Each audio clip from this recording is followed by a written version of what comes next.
बहुत पहले मुल्तान के नेड़े एक छोटा सा गांव बसेरा था जिसका नाम चाह नौरंग था। इस गांव के आसपास हरी भरी खेतियां थीं और दरियाए चनाब की ठंडी ठार गुजरती थी।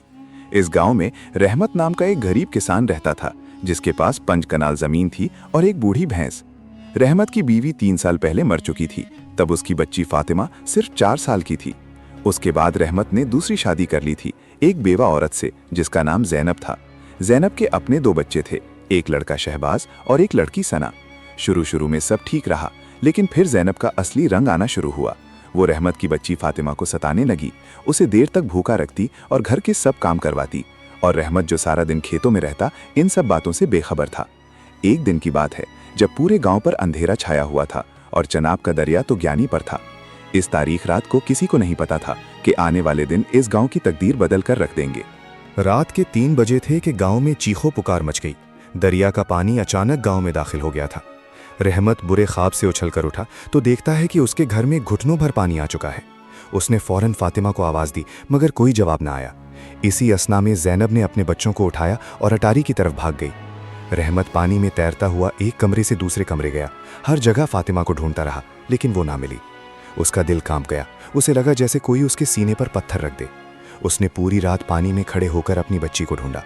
सुबह होते ही पानी कम हुआ तो उसने देखा कि उसका घर मलबे का ढेर बन चुका है।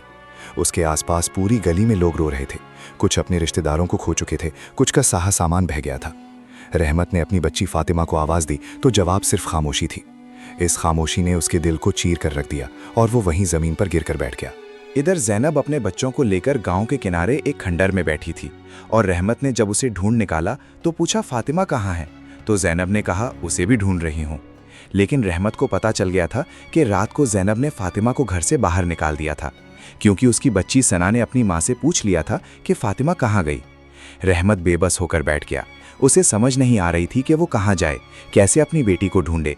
उसे अपने ऊपर गुस्सा आ रहा था कि उसने जैनब पर भरोसा क्यों किया। इस वक्त उसने अपने दिल में एक अज़्म कर लिया कि वो फातिमा को ढूंढ कर रहेगा, खां उसे कितनी ही मुशक्कत क्यों ना करनी पड़े। पानी कम हुआ तो उसने पूरे गांव में ढूंढा लेकिन कुछ पता ना चला। गांव वालों ने कहा कि बच्ची दरिया में बह गई होगी, लेकिन रहमत का दिल मानने को तैयार ना था। उसने गांव के बाहर जाने वाले रास्ते पर पूछना शुरू किया कि किसी ने फातिमा को देखा है। रहमत का वाज़े मकसद बन चुका था कि वो अपनी बेटी को तलाश करके रहेगा, खां उसे दुनिया भर की ठोकरें ही क्यों ना खानी पड़े। इस मकसद के लिए वो अपनी जान भी देने को तैयार था। 3 दिन गुजर गए, 3 रातें भी गुजर गईं लेकिन फातिमा का कोई पता ना चला। चौथे दिन रहमत गांव की वाहिद बती हुई मस्जिद में गया और खड़े होकर अल्लाह से दुआ मांगी कि मुझे मेरी बच्ची मिल जाए। मैं उसकी आंखों में आंखें डालकर माफ़ी मांगूंगा। उसकी आंखों से आंसू बह रहे थे, उसके हाथ कांप रहे थे, उसकी आवाज़ में लर्जिश थी। मस्जिद से निकलते ही उसकी मुलाकात एक बूढ़े फकीर से हुई जिसकी दाढ़ी सफ़ेद थी और हाथ में लाठी थी। इस बूढ़े ने कहा, बेटा मैं 3 रोज़ से तेरे गम को देख रहा हूँ और तेरी आंखों में सच्चाई देखी है। रहमत ने कहा, बाबा जी मेरी बेटी गुम है, मुझे कोई बताए कि वो कहाँ है। बूढ़े फकीर ने अपनी लाठी से ज़मीन पर एक दायरा बनाया और कहा, तुम्हारी बेटी जिंदा है और उसे चनाब के शिमाल की तरफ एक गांव में ले जाया गया है। रहमत ने पूछा, कैसे पता आपको? लेकिन फकीर बोला, बस चल पड़, अभी वक्त कम है। रहमत ने उस बूढ़े के पांव छुए और उसके हाथ में कुछ देने के लिए जेब में हाथ डाली तो फकीर ने कहा, मुझे कुछ नहीं चाहिए, बस तुम अपनी बेटी को ढूंढ लो। रहमत फौरन अपनी झोंपड़ी की तरफ भागा। वहां उसने अपनी बूढ़ी भैंस को बांधा हुआ पाया जो भूख से बेहाल थी। उसकी आंखों में आंसू थे। उसने अपनी भैंस को आवाज़ दी और उससे बातें करने लगा जैसे वो उसकी बातें समझ रही हो। उसने भैंस की गर्दन में हाथ डालकर कहा, मेरे पास तेरे सिवा कोई नहीं, मुझे अपनी बच्ची को ढूंढना है। इतने में जैनब वहां आ गई और उसने रहमत को बताया कि शहर के एक बड़े ज़मींदार ने उसे पैगाम भेजा है कि वो उसकी ज़मीन खरीदना चाहता है। रहमत ने कहा, मैं कुछ नहीं बेचूंगा, ना अपनी ज़मीन और ना अपनी इज्जत। जैनब ने कहा, अगर तुमने ज़मीन बेच दी तो फातिमा को ढूंढने के लिए पैसे मिलेंगे। लेकिन रहमत ने वाज़ेह कह दिया कि वो अपने बाप दादा की ज़मीन नहीं बेचेगा, खा कुछ भी हो जाए। जैनब को अपनी चाल नाकाम होती देखकर गुस्सा आ गया और उसने रहमत से कहा कि जब तक तुम फातिमा को ढूंढ रहे हो मैं तुम्हारे घर में भूखों मर जाऊंगी। रहमत ने उसकी तरफ देखे बगैर कहा, जो करना है कर ले, मैं जा रहा हूँ। रहमत ने अगली सुबह अपनी भैंस को लेकर शुमाल की तरफ सफ़र शुरू कर दिया। उसने अपने साथ सिर्फ 3 रोटियां ली थीं और 1 लोटा पानी का। वो जब गांव से बाहर निकला तो रास्ते में उसे एक नाला मिला जिसे पार करने के लिए उसे तैरना पड़ा। भैंस तो तैर गई लेकिन रहमत का एक जूता नाले में बह गया। उसने अपना दूसरा जूता भी उतार फेंका और नंगे पांव चलने लगा। शाम तक वो गांव से 15 किलोमीटर दूर पहुंच चुका था जहां एक जंगल शुरू होता था। इस जंगल में घनी झाड़ियां थीं और जानवरों की आवाजें आ रही थीं। रहमत ने रात को एक बड़े दरख्त के नीचे आराम करने का सोचा, लेकिन भैंस को बांधने के लिए रस्सी ना थी। उसने अपनी पगड़ी खोलकर भैंस को बांधा और खुद दरख्त से लगकर बैठ गया। रात को जब वो आंखें बंद ही कर रहा था तो उसे भैंस के रोने की आवाज आई। उसने आंख खोली तो देखा कि 3 भेड़िए भैंस को घेरे खड़े हैं। इसके दिल में डर तो लगा, लेकिन वो अपनी भैंस को छोड़कर भागने वालों में से नहीं था। रहमत ने फौरन अपनी लाठी उठाई और चिल्लाया, जिससे भेड़िए थोड़ा पीछे हटे लेकिन फिर आगे बढ़े। उसने लाठी को आग की तरह घुमाया और ऊंची आवाज में चीखा, जिससे पूरा जंगल गूंज उठा। भेड़िए कुछ देर घबराए रहे, फिर भाग गए, लेकिन इस डर से भैंस ने अपनी रस्सी तोड़ दी और जंगल की तरफ भाग गई। रहमत ने उसे पुकारा, लेकिन भैंस अंधेरे में गायब हो गई। रात का बाकी हिस्सा रहमत ने रोते हुए गुजारा। उसका दिल टूट चुका था। उसे लगता था जैसे सब कुछ खत्म हो गया है। सुबह हुई तो उसने भैंस को ढूंढना शुरू किया। कई घंटे जंगल में भटकता रहा, लेकिन कुछ पता न चला। दोपहर के वक्त उसे प्यास लगी तो वो एक नदी के किनारे गया। वहां उसने देखा कि एक बच्ची पानी पीने के लिए झुकी हुई है। उसने करीब जाकर बच्ची का चेहरा देखा तो उसके दिल की धड़कन रुक गई। वो बच्ची फातिमा थी। रहमत की आंखों से आंसू बेख्तियार बहने लगे और वो अपने आप पर काबू ना रख सका। रहमत ने दौड़कर फातिमा को अपने बाजुओं में भर लिया और जोर जोर से रोने लगा। उसकी सारी थकन गायब हो गई। उसे लगा जैसे दोबारा जन्म मिला हो। फातिमा भी अपने बाप को देखकर रोने लगी, लेकिन उसकी आंखों में डर था। रहमत ने पूछा, बेटा तुम यहाँ कैसे आई? तो फातिमा ने बताया कि जब सैलाब आया तो ज़ैनब ने मुझे घर से निकाल दिया और कहा कि चली जा। मैं दरिया के किनारे जाकर बैठ गई। सुबह एक औरत आई जिसने मुझे खाना दिया और कहा कि मेरे साथ चल। मैं उसके साथ चली गई तो उसने मुझे गांव में एक औरत को बेच दिया जो मुझे घर में काम करवाती है। फिर कल रात मैं वहां से भाग आई और जंगल में भटकती हुई यहाँ तक आ गई। रहमत ने फातिमा का हाथ पकड़ा और कहा, अब मैं तुम्हें किसी के हाथ नहीं लगने दूंगा। लेकिन फातिमा ने कहा, अब्बा मुझे डर लगता है कि वो लोग आ जाएंगे हमें ढूंढते हुए। रहमत ने उसे दिलासा दिया और कहा, बेटा जब तक मैं जिंदा हूँ कोई तुम्हें हाथ नहीं लगा सकता। इतने में रहमत और फातिमा के पीछे से 5 आदमी आते दिखाई दिए। उनमें से एक औरत भी थी जिसने फातिमा को बेचा था। उनके हाथों में लाठियां थीं और चेहरों पर गुस्सा था। रहमत ने फातिमा को अपने पीछे छुपा लिया और कहा, तुम कौन हो? वो औरत आगे बढ़ी और बोली, ये बच्ची मेरी है, मैंने इसे खरीदा है, अब ये मेरे घर आएगी। रहमत ने कहा, ये मेरी बेटी है और तुमने इसे अगवा किया है, मैं तुम्हें अदालत में ले जाऊंगा। इस पर एक बड़े आदमी ने कहा, देख बूढ़े, अगर हमने कहा तो यहाँ तेरी हड्डियां भी ना छोड़े। रहमत ने अपनी लाठी उठा ली और कहा, पहले तुम मुझे मारो फिर इसे ले जाना। फातिमा अपने बाप का हाथ पकड़कर रो रही थी और कह रही थी, अब्बा छोड़ दो मुझे, ये तुम्हें मार देंगे। लेकिन रहमत डटा रहा और पीछे हटने का नाम ना लिया। अचानक वहां एक धाड़ सुनाई दी और किसी भारी जानवर के पांव की आवाज आई। रहमत ने पीछे मुड़कर देखा तो उसकी आंखें हैरत से खुली की खुली रह गई। वो रहमत की भैंस थी जो कहीं से दौड़ती हुई आई और बराह रास्त उस औरत पर टकराई जो फातिमा को बेच कर आई थी। औरत गिर गई और उसके साथी भागने लगे, लेकिन भैंस ने उनमें से 2 को अपने सींगों से उठाकर फेंक दिया। बाकी 3 भाग गए और जंगल में गायब हो गए। रहमत ने भैंस की तरफ देखा तो उसकी आंखों से आंसू बहने लगे। उसने भैंस के गले लग लिया। भैंस ने उसे जुबाने हाल से समझाया, जैसे कह रही हो, मैं तुम्हें कभी तन्हा नहीं छोड़ सकती। फातिमा ने अपने बाप से कहा, अब्बा हम अपने गांव चलें? रहमत ने कहा, हाँ बेटा अब हम जाएंगे, लेकिन पहले हमें उन लोगों के खिलाफ शिकायत करनी होगी जो तुम्हें ले गए थे। वो भैंस को लेकर जंगल से बाहर निकले तो रात हो चुकी थी। तीनों एक पहाड़ी के गार में रात गुजारने को रुक गए। रहमत ने गार में आग जलाई ताकि जंगली जानवरों से बच सकें और फातिमा को गर्मी मिल सके। भैंस ने आग के पास आकर लेटते ही सांस लेना शुरू कर दिया, जैसे वो भी थक गई हो। गार के अंधेरे में फातिमा ने अपने बाप से पूछा, अब्बा उम्मी ज़ैनब ने मुझे क्यों निकाला? रहमत ने कुछ देर खामोश रहकर कहा, बेटा लोग कभी कभी अपने फ़ायदे के लिए सब कुछ कर जाते हैं, लेकिन हमें उनसे बदला नहीं लेना, बदला अल्लाह पर छोड़ देना चाहिए। फातिमा ने कहा, अब्बा मुझे तुमसे बहुत प्यार है, मैं तुम्हें कभी नहीं छोड़ सकती। रहमत ने उसे सीने से लगाया और कहा, बेटा मैं भी तुझसे बहुत प्यार करता हूँ। थोड़ी देर बाद फातिमा सो गई, लेकिन रहमत को नींद ना आई। उसने भैंस की तरफ देखा जो गार के दरवाजे पर खड़ी थी और पहरा दे रही थी। उसने सोचा कि इस भैंस ने आज उसकी जान बचाई है। ये कोई मामूली जानवर नहीं है, ये उसकी खुशकिस्मती है। सुबह होते ही वो उठे और नाश्ते के लिए जंगल से कुछ बेर तोड़े। रास्ते में उन्हें एक कुआं मिला जिससे उन्होंने पानी पिया और फिर चल पड़े। भैंस ने पानी पीने के बाद एक अजीब सी आवाज़ निकाली, जैसे वो कुछ बताना चाह रही हो।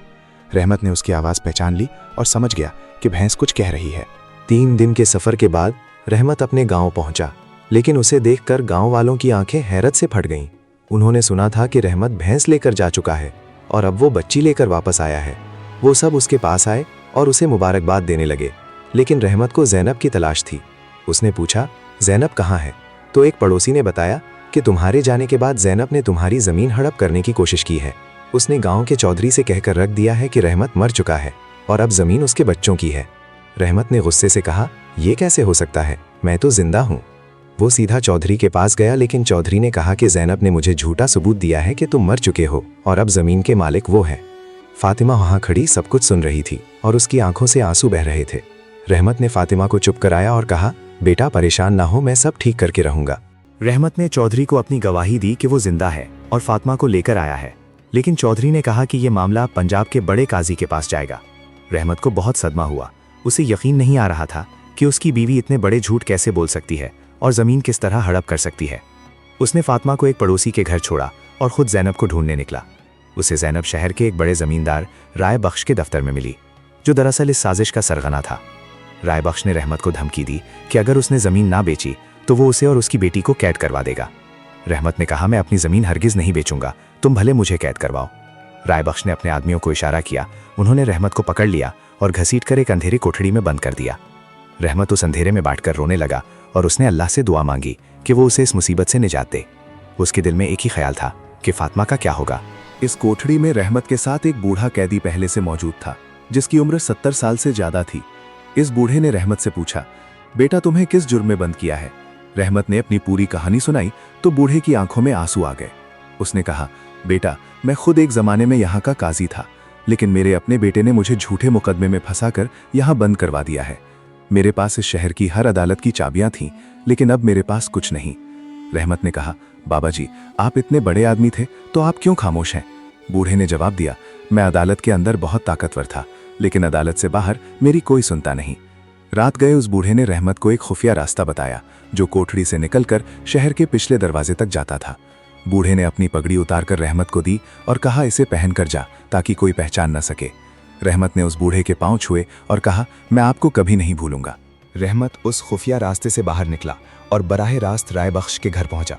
उसने देखा कि वहां जैनब राय बख्श के साथ बैठी है और वो दोनों इसकी ज़मीन की तकसीम का नक्शा बना रहे हैं। रहमत ने दरवाजे पर दस्तक दी तो राय बख्श ने खिड़की से बाहर देखकर उसे धमकी दी कि चले जा वरना मैंने मार दिया। लेकिन रहमत डट गया और कहा, मैं तुम्हें अदालत में लेकर रहूंगा। जैनब ने रहमत से कहा, तो कहाँ जाएगा, तेरा कोई नहीं सुनेगा, तो यहाँ का काजी मेरे पैसे ले चुका है। ये सुनकर रहमत ठठक गया। उसे समझ नहीं आ रही थी कि क्या करे। वो वहां से वापस आकर फातिमा के पास गया और फूट फूट कर रोने लगा। फातिमा ने उसे गले लगाया और कहा, अब्बा मत रो, अल्लाह ज़रूर मदद करेगा। रहमत ने अपने आंसू पोंछे और फातिमा का हाथ थामकर खड़ा हो गया। उसने फैसला कर लिया था कि वो हार नहीं मानेगा। उसने फातिमा से कहा, बेटा तुम अल्लाह से दुआ करो, वो ज़रूर सुनेगा। अगली सुबह रहमत ने अपनी भैंस को लेकर काजी के घर जाने का फैसला किया। जब वो काजी के घर के बाहर खड़ा था तो अचानक उसकी भैंस ने काजी के बाग में घुसकर सारे पौधे और फूल तबाह कर दिए। काजी गुस्से से बाहर आया और बोला, ये किसकी भैंस है जिसने मेरा बाग बर्बाद कर दिया? रहमत ने कहा, जनाब ये मेरी भैंस है, लेकिन ये तो जानवर है, इसे क्या पता ये क्या कर रही है?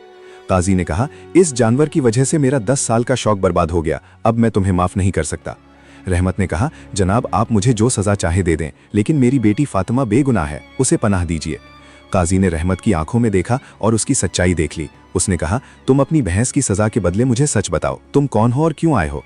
उसकी भैंस ने दोबारा आवाज दी, जैसे वो कह रही हो कि इस बंदे की बात सुनो। रहमत ने भैंस की तरफ देखकर कहा, यह जानवर भी मेरा साथ दे रहा है। रहमत ने काजी को सब कुछ बता दिया। उसने बताया कि जैनब ने उसकी बच्ची को सैलाब में निकाल दिया, उसके बाद वो किस तरह भटका और किस तरह उसे फातिमा मिली, और फिर राय बख्श ने उसे कैसे कैद किया और ज़मीन हड़प करने की कोशिश की। काजी ने सब कुछ सुना और उसका चेहरा गुस्से से सुर्ख हो गया। उसने कहा, यह जुल्म मैं बर्दाश्त नहीं करूंगा। उसने फौरन अदालत लगाने का हुक्म दिया और राय बख्श और जैनब को तलब किया। थोड़ी ही देर में अदालत लगी और राय बख्श अपने आदमियों समेत हाजिर हुआ। उसके साथ जैनब भी थी, जिसने काजी को देखते ही कह दिया, जनाब ये रहमत झूठा है, इसने मेरी इज्जत को ठेस पहुंचाई है और अपनी बेटी को देकर आकर मुझे बेइज्जत किया है। काजी ने जैनब की तरफ गुस्से से देखा और कहा, खामोश रहो जब तक मैं तुमसे पूछूं। रहमत ने कहा, जनाब आप इंसाफ फरमाएं, मैं आप पर भरोसा करता हूं। काजी ने पहले जैनब से पूछा कि क्या वो जानते हैं कि झूठी गवाही देने की सज़ा क्या है। जैनब ने कहा, मैं झूठ नहीं बोल रही, ये रहमत पागल हो गया है, ये जो भी कह रहा है सब झूठ है। फिर काजी ने राय बख्श से पूछा कि उन्होंने रहमत को क्यों कैद किया। राय बख्श ने कहा, जनाब ये मुझे मारने आया था, इसीलिए मैंने अपनी हिफाजत के लिए ऐसा किया। काजी ने एक एक करके सबके बयानात सुने और फिर फातिमा को बुलाया। फातिमा जब अदालत में आई तो वो कांप रही थी, उसकी आंखों में आंसू थे। उसने बताया कि किस तरह जैनब ने उसे सैलाब की रात घर से निकाला और किस तरह वो जंगल में भटकी। जैनब ने चिल्लाकर कहा, ये झूठ बोल रही है, मैंने इसे कभी नहीं निकाला। फातिमा ने जवाब दिया, तुम झूठ बोल रही हो, तुमने खुद मुझे धक्का देकर बाहर किया था। काजी ने फातिमा की आवाज़ में सच्चाई महसूस की और उसका दिल पसीज गया। अदालत में रहमत की भैंस ने अचानक जोर से आवाज दी और सीधा जैनब की तरफ दौड़ी। जैनब खौफ से चीखने लगी, लेकिन भैंस ने उसे ना मारी ना टकराया, बल्कि उसके पास रुककर उसके कपड़े मुंह से पकड़कर अदालत के बीच में ले आई। तब भैंस ने अपना मुंह खोला तो उसके मुंह से जैनब का वो दुपट्टा गिर गया जो उसने सैलाब की रात पहना था। वो दुपट्टा फातिमा की यादों से जुड़ा था, क्योंकि उस रात जैनब ने फातिमा को बाहर निकालते वक्त ये दुपट्टा पहना हुआ था और फातिमा ने अपनी माँ के दुपट्टे को पहचान लिया। फातिमा ने चीख कर कहा, ये मेरी मरहुमा माँ का दुपट्टा है, ये जैनब के पास कैसे आया? पूरी अदालत में एक सनसनी फैल गई, सबकी नजरें जैनब पर जम गईं। काजी ने जैनब से कहा, अब बताओ ये दुपट्टा तुम्हारे पास क्यों है, वरना मैं तुम्हें सख्त सजा दूंगा। जैनब के चेहरे का रंग उड़ गया और वो कांपने लगी, मगर फिर भी चुप रही। जैनब का चेहरा पीला पड़ गया, वो कांपने लगी, लेकिन फिर भी उसने इनकार किया। काजी ने उससे पूछा, तुम्हारे पास ये दुपट्टा कैसे आया? जैनब ने कहा, मैं नहीं जानती, ये भैंस कहीं से उठा कर ले आई है। लेकिन फातिमा ने बताया कि जब उसकी माँ मरी थी तो उसने फातिमा के पास ये दुपट्टा छोड़ा था। फातिमा ने कहा, मैं ये दुपट्टा अपने तकिए के नीचे रखती थी, लेकिन जिस रात जैनब ने मुझे निकाला उस रात के दुपट्टा मेरे पास नहीं था। काजी ने गवाह तलब किए तो एक पड़ोसी ने बताया कि उसने जैनब को रहमत के घर से रात के वक्त कुछ उठाते देखा था। अब सब कुछ वाज़े हो रहा था कि जैनब ने फातिमा की माँ का दुपट्टा भी चुरा लिया था और शायद ये कोई बड़ा राज था। काजी ने हुक्म दिया कि इस दुपट्टे को अदालत में पेश किया जाए और इसे चेक किया जाए। रहमत ने काजी से कहा, जनाब, इस दुपट्टे में मेरे बाप दादा का नक्शा है। काजी ने फातिमा से पूछा कि क्या इस दुपट्टे में कोई खास बात है। फातिमा ने बताया कि उसकी माँ ने मरने से पहले उसे बताया था कि इस दुपट्टे में एक जेब है जिसमें उनके घर का एक नक्शा है, जिस पर उनके बाप दादा का खजाना भी निशानजद है। ये सुनकर जैनब की नाक में दम आ गया। उसने एतराफ़ कर लिया कि उसने दुपट्टा इसलिए चुराया था कि उसे खजाना मिल जाए, लेकिन उसे नक्शा नहीं मिला था। काजी ने फौरन दुपट्टे की जेब चेक की तो उसमें वाकई एक पुराना नक्शा था, जिस पर गांव के बाहर एक कुएं के करीब खजाने का निशान था। राय बख्श ने यह देखा तो वो भी चौंक गया, क्योंकि वो भी इसी खजाने की तलाश में था और इसीलिए उसने जैनब के साथ मिलकर रहमत की ज़मीन हड़प करने की कोशिश की थी। काजी ने कहा, अब सारा मामला खुल गया है और तुम दोनों को सज़ा मिलकर रहेगी। रहमत ने अल्लाह का शुक्र अदा किया और फातिमा को अपने सीने से लगा लिया। ये देखते ही काजी ने राय बख्श और जैनब को गिरफ्तार करने का हुक्म दे दिया और रहमत को अदालत से बरी कर दिया गया। काजी ने रहमत को मुखातिब करते हुए कहा कि तुमने सच और ईमान का साथ नहीं छोड़ा, इसलिए अब तुम्हें तुम्हारे बाप दादा का खजाना भी मिलेगा और ज़मीन भी। राय बख्श को काजी ने 10 साल कैद की सज़ा सुनाई, जबकि जैनब को 5 साल कैद और जुर्माना अदा करने का हुक्म दिया गया। जैनब रोने लगी, लेकिन अब उसके आंसुओं का कोई कदर न था। रहमत ने फातिमा को गले लगा लिया और दोनों बाप बेटी बहुत देर तक रोते रहे। फातिमा ने अपने बाप से कहा, अब्बा, हमें वो खजाना मिल गया है, अब हम कभी गरीब नहीं रहेंगे। लेकिन रहमत ने कहा, बेटा, खजाना तो अल्लाह ने दिया है, असल खजाना तो तू है मेरी जान। काजी ने रहमत के हाथ में इनाम का परवाना भी थमा दिया। रहमत ने अदालत से निकलते ही सबसे पहले अपनी भैंस के गले लग लिया और बहुत देर तक उससे लिपटा रहा। आखिर में रहमत ने अपने बाप दादा के नक्शे के मुताबिक गांव के बाहर इस कुएं के पास खुदाई करवाई तो उसे सोने के सिक्के और कीमती पत्थरों का एक बड़ा खजाना मिला। उसने उस खजाने का एक हिस्सा अपने गांव की मस्जिद और मदरसे पर लगाया और बाकी से उसने अपनी खेती बाड़ी को बेहतर बनाया और अपने गांव के गरीब लोगों की मदद की। उसकी भैंस, जो उसकी मुश्किल वक्त में साथ दी थी, अब उसके घर के आंगन में इज्जत के साथ रहती थी और उसे बेहतरीन चारा और पानी मिलता था। फातिमा बड़ी हुई तो उसने अपने बाप के नक्शे कदम पर चलते हुए पूरी गांव की बच्चियों को पढ़ाया और उन्हें बाइख्तियार बनाया। इस कहानी का सबक यह है कि सच्चाई और ईमान कभी ज़ाया नहीं होती, खा कितना ही अंधेरा क्यों ना हो। सब्र और इस्तिकामत के बाद रोशनी ज़रूर आती है।